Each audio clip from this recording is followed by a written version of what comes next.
Libellule en papier TV saison 2021, épisode pilote, 1er août 2021. No One's Saint-Pédiatrix pavillon situé au-dessus des décharges qui abritaient autrefois des mineurs problématiques, qui auparavant avaient accueilli des combats de chiens illégaux hebdomadaires. Avant cela, le comté ne comptait que 150 lits d'hôpital psychiatrique. Peu de temps après la guerre du Vietnam, ses habitants voulaient remplir ce cratère massif avec quelque chose. Trash était une réponse raisonnable et rationnelle à l'époque. Les temps s'écoulèrent, avant qu'un long demi-siècle ne s'écoule. Comme prévu, cette parcelle considérée comme une propriété de rouille.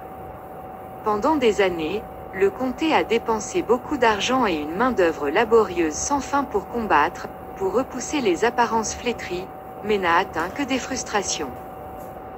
Pendant des années, les politiciens ont promis de s'attaquer à ce problème en tant que points focaux centraux pendant les campagnes, mais une fois élu, aucun politicien n'a jamais revisité cette question. Les responsables du comté ont offert cette parcelle de fléau gratuitement en échange de la continuité des embellissements de la région. Aucun intéressé.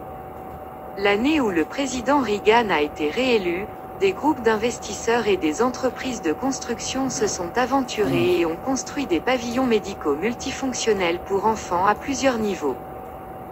Après de nombreux retards et revers, il a ouvert ses portes et les affaires dans les cliniques pédiatriques ont prospéré. Dans son centre le plus situé, se trouvent des cliniques de pédiatrie, de psychiatrie et de psychologie. Les cliniques structurées selon un modèle cyclique. Tida, une fillette de 8 ans au teint châtain clair, aux longs cheveux noirs, aux yeux marrons, au nez retroussé et aux traits du visage des plus attrayants.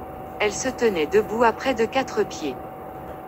Son rendez-vous avec le docteur Maria Hernandez a été repoussé de 30 minutes. La réceptionniste a diverti l'un des jeunes patients de la clinique. Vendredi tard midi.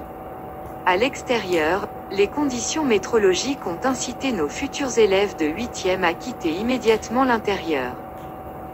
Soleil à 85 degrés accompagné des douces brises de zéphyr. Un ciel clair et ultra bleu avec de maigres nuages blancs et gonflés dispersés dans tout le cosmos avec un espace apparu plus haut que d'habitude. L'orphelin Dudley était assis à ma droite. Dudley, un Indien indigène et des latinos avec de longs cheveux noirs entrelacés, des pommettes hautes, minces et debout à 5 pieds 3 pouces et vêtu d'un vieux tee, un short de bain et des tongs, a lu le catalogue de l'école. Pendant environ 15 minutes, il n'avait pas fait n'importe quel son. Il marmonnait périodiquement.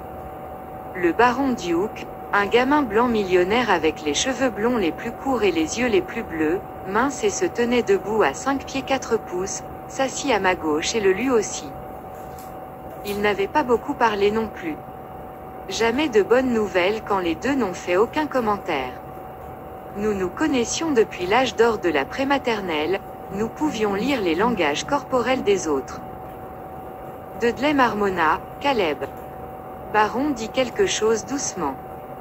La réceptionniste a fait quelque chose d'humour et a ri de bon cœur. Tida la regarda d'un air absent. D'autres jeunes patients la regardaient aussi distraitement. L'artiste s'arrêta, analysa son auditoire. Elle analysa d'abord la réaction silencieuse de Tida, ensuite, elle étudia les retours inexprimés d'autres patients. Elle nous a jeté un coup d'œil fugace. Je la regardais avec les yeux grands ouverts et les lèvres scellées. Elle jeta un coup d'œil à Dudley et Baron. Ni l'un ni l'autre ne prêta attention à elle. Elle s'est levée puis a essuyé la sueur sur son front avec le dos de sa main puis a dit, « Audience difficile ». Le docteur Hernandez a appelé Tida. Une réceptionniste a escorté ma sœur cadette à son rendez-vous. Samedi avant le début officiel de l'école, un groupe d'entre nous s'est réuni au parc aquatique Enchanted, entrée gratuite pour les élèves jusqu'aux lycéens. Aux entrées, nous faisions la queue aux côtés d'autres élèves d'autres écoles du district. Beaucoup d'étudiants et d'accompagnateurs remplissaient ces vastes espaces de stationnement. Des autobus scolaires, des fourgonnettes affrétées et d'autres types de véhicules ont également rempli ces places de stationnement. De plus en plus d'étudiants et d'accompagnateurs faisaient la queue à toutes ces entrées. Des bus supplémentaires, des voitures familiales, des fourgonnettes et des bus affrétés ont rempli tous les espaces disponibles et se sont déversés sur les zones herbeuses et les allées. Beaucoup de vélos et de planches à roulettes regroupés dans quelques zones les plus proches des portes d'entrée. Baron chaperonné sur limousine et majordome. Dudley et moi sommes montés sur nos vélos. Nous nous sommes rencontrés à l'arrière de la masse des gens. Nous nous sommes salués à coups de poing puis avons fait la queue derrière les autres. Nos autres camarades de classe étaient parmi d'autres masses d'amateurs du parc.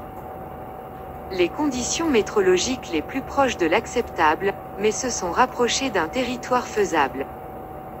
À 8 heures du matin, la température atteint 70 degrés avec un courant d'air modéré.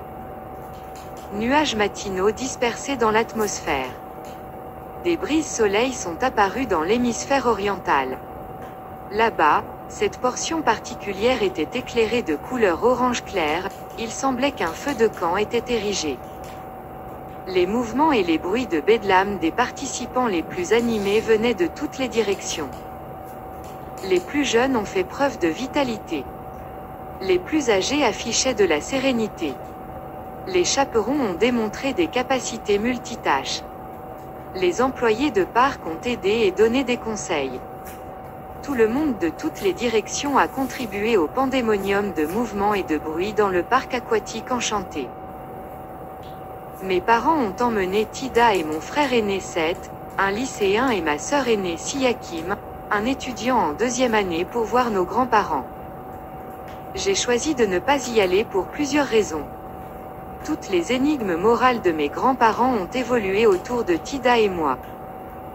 Ils prétendaient que je traitais ma sœur cadette comme si elle était ma fille, ils ont affirmé que Tida avait besoin d'un amour dur et non de sympathie. Mes parents ont accepté. Seth et Siakim étaient des jokers sur des sujets uniquement alignés sur leurs humeurs. Un jour, ils ont soutenu l'idéologie de nos grands-parents et un jour, ils n'auraient pas pu être plus en désaccord avec moi. Dudley n'en avait pas conscience. Il ne comprenait pas les relations entre frères et sœurs. Il ne comprenait ni ne voulait en savoir plus. À chaque 3e lune bleue et pas une seconde plus tôt, il a demandé pourquoi Tida n'avait ni ri, ni pleuré, ni montré aucune autre émotion. Dudley l'a appelée une nuisette cambodgienne. J'ai choisi de ne pas répondre à sa demande. Baron a suggéré des assistants personnels pour Tida. J'étais coincé entre deux extrêmes et les deux proposaient des idées alignées sur leur perception de la vie. Dudley est né dans la pauvreté et sans antécédents familiaux. Baron est né dans la richesse et avec de solides liens familiaux.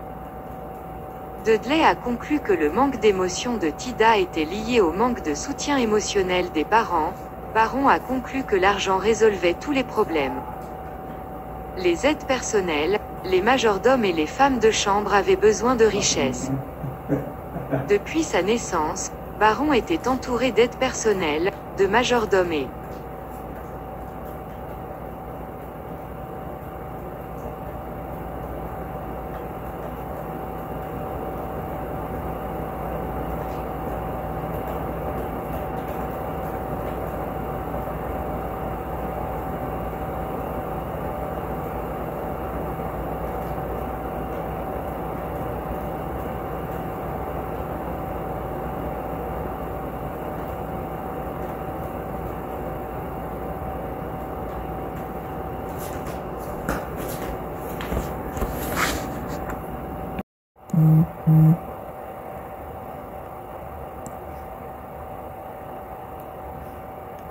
Libellule en papier TV saison 2021, épisode pilote, 1er août 2021. No One Saint Pédiatrix pavillon situé au-dessus des déchets.